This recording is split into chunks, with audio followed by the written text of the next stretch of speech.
which of you in the audience has a scent stick? I'm assuming you don't know how to smell.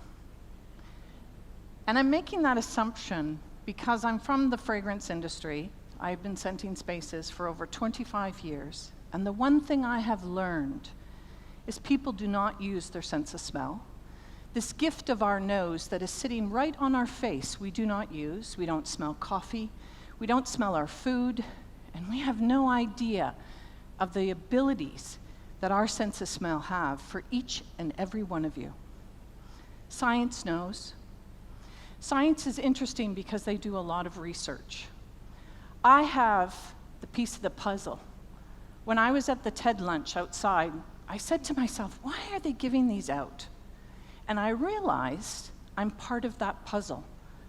I'm going to give you a piece of information, and I'm hoping that I'm going to connect some things for each and every one of you about that lovely nose that is sitting on your face. Science knows about various different things when it comes to the sense of smell. And when we take medications, have radiation, we have allergies, we have different types of illnesses, our sense of smell is impacted. And one thing that they also are aware of is that if you are clinically depressed, you are more likely to have a dull sense of smell. If you lose your sense of smell, you are actually more inclined to become depressed. Now I'm going to start teaching you how to smell. People in TED land who don't have a scent stick because you're not here, smell your shirt, smell a cup of coffee. But for the audience today, I want you to take your scent stick, put it across your nose, close your eyes, breathe in, and breathe out through your mouth. Do that as many times as you wish. And when you are smelling, I'm going to ask you a few questions. Why have we not thought of smell as a tool?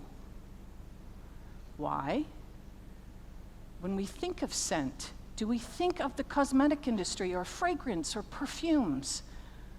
And why have we not considered smell as a treatment or an alternative to work with mental health? You're smelling Lavandula augustifolis, fancy name, English lavender. It's actually not native from England, but it's an interesting essential oil. It's complex. It's from fragrance raw materials that happen to come from different parts of the world. And what's interesting about lavender as an essential oil is I get to work with all kinds of raw materials, and I prefer essential oils. Lavender has been used in certain studies, and what they're starting to understand is that a lot of essential oils are not actually considered. Part of that reason is they're complex, they're costly, but I don't think people are making the connection. People refer to essential oils as aromatherapy. That's a possibility. I'm not talking about it. I'm referring it as smell, as a raw material, as something that is really powerful. But what makes them powerful is they have this ability to change within our nose. They're from all different parts of the world, so the accessibility is everywhere. Lavender is used in sleep. You've heard of that study. I know you have, because everybody hears about how if you smell lavender or use lavender, you sleep better. But there's research that is showing that it actually reduces anxiety. There's research that's indicating that your brain waves change. They get longer, which is REM sleep. And in the end, those research studies are showing people are waking up more refreshed. And I guess that's where my story begins, sleep. This is my son at 4 years of age. His name is Adrian. He's brilliant. Oh, he's so funny. He makes me laugh. He's intelligent. But at 4 years of age, he was also hyperactive. He also had a variety of different conditions, and at the end of the day, I was exhausted. My son was diagnosed at 4 with ADD, ADHD, Tourette's. Later on, he developed anxiety as an adult. Now, when the diagnosis came in, I was relieved. And I'm sure some of you are kind of perplexed with that statement. But as a child, I had a family member, or I have a family member, who has schizophrenia. And I have lived with mental health issues or all my life. And so for me, the diagnostic was a relief because I could start looking for a roadmap as a mother to help him find his best self. And that was my goal. I never saw him broken. I don't see people with mental health conditions as broken, fixed. I was told when he was 5 he needed to be on medication and he had to do this. And I come from a small town in Brampton, Ontario, where mental health treatments back then were not easily accessible. They were expensive. And we haven't really progressed that far. And I'm sure I can speak anywhere in the world, it's no different.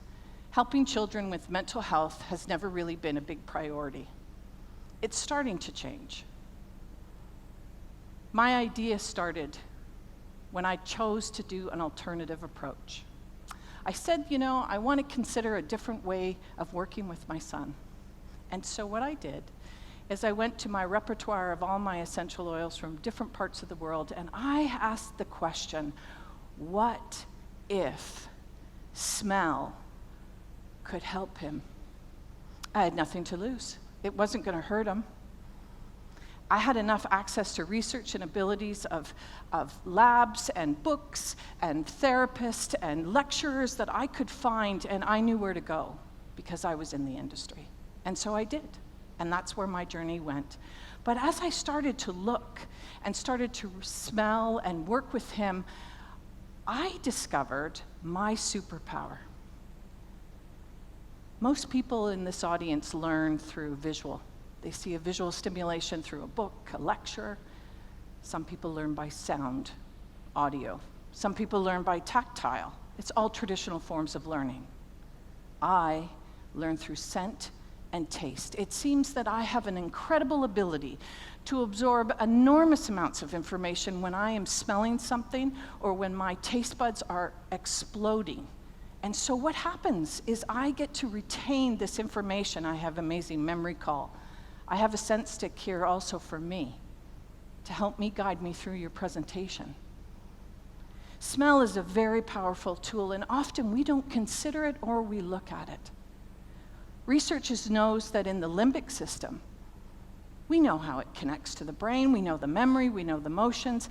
There are thousands of studies. In fact, by just smelling something can bring you back to a moment in time within seconds. It's the fastest recall of the brain. Emergency doctors know that certain smells in the ER room are reminiscent of a certain disease. They're aware of that. This is my dog, Boo. She's a fabulous animal, and her type of breed, she has the ability of smelling feet under or meters under the ice and the snow to detect humans. Canine research is powerful. They're starting to be taught how to smell for various diseases of cancers. Alzheimer's, Parkinson's is on the diagnostic, and this is where I start to ask myself, and my mind goes crazy because I think, what an opportunity if we could identify, and which they are, certain diseases by a molecular structure of how it smells. We have an opportunity in front of us. Essential oils are powerful tools. But using scent with humans is a study and a research that we have not considered. In fact, I can think of one study where humans are actually being used as a detection. And I asked the research community, why? If we know all these other pieces, if we know the brain connects, if we know smell is powerful, if we know it's connected to mental health, how come we're not looking at it differently? My essential oils that I used with my son were based on my experience, my training. I worked with bergamot, I worked with vetiver, I worked with citrus oils, jasmine, all these wonderful materials, but no one really explored them. They never went further with them. I did it because I have a beautiful son that I believed needed an opportunity, and so we would put essential oils on cotton balls. We would give them to him in his pocket, and that was his superpower. And when he was at school and he was dealing with a tantrum or an issue, the first thing he would do is he would smell his scent. When we were studying and we were going through all kinds of cognitive thoughts where we had to figure out how am I going to get that brain to get on a piece of paper in a classroom, which is so hard when you have a 5-year-old who is so creative and has all these wonderful ideas, and the diagnosis as well. Scent is an amazing tool. This was his superpower. These were the emotions that I often felt raising a son with this condition. I was overwhelmed. I was lonely at night. I found it challenging. And so what I discovered, though, we used scents or essential oils when we were working in the morning to get up, and then at night. And I started to realize I was feeling okay. And my goal was to be the best mother that I could be to help him on his journey. I know as a parent, the variations of treatments out there are vast. And medication is extremely helpful with certain conditions of mental health. Absolutely, diet, therapies, there are all kinds of alternatives. But what if we added scent to enhance those therapies and combine them and tapped into our brain and gave our children little tools, gave them their superpowers, that they felt that they were in control of their brains, their minds, and their ability to learn. This is my son now. He's 28. He has a wonderful job. He has a beautiful girlfriend, lives in a great apartment. How do we get here? And I say we, because it was our journey. Well, we used essential oils, we used medication, we used therapy, we used everything and anything I could get my hands on. We graduated from high school, we went to college, and then we found an apartment. We focused on his passions, we focused on his abilities, and we focused on what he was good at, because my son is not broken, he's perfect. And we focused using essential oils, and to this day, when we're exhausted, we're overwhelmed, we're tired, and we're dealing on this crazy world of life, what ends up happening is we take this scent, and if you smell this, I guarantee you, the next time you smell lavender, you're going to think of the lady at the TED Talk who asked the question about essential oils and mental health. Thank you.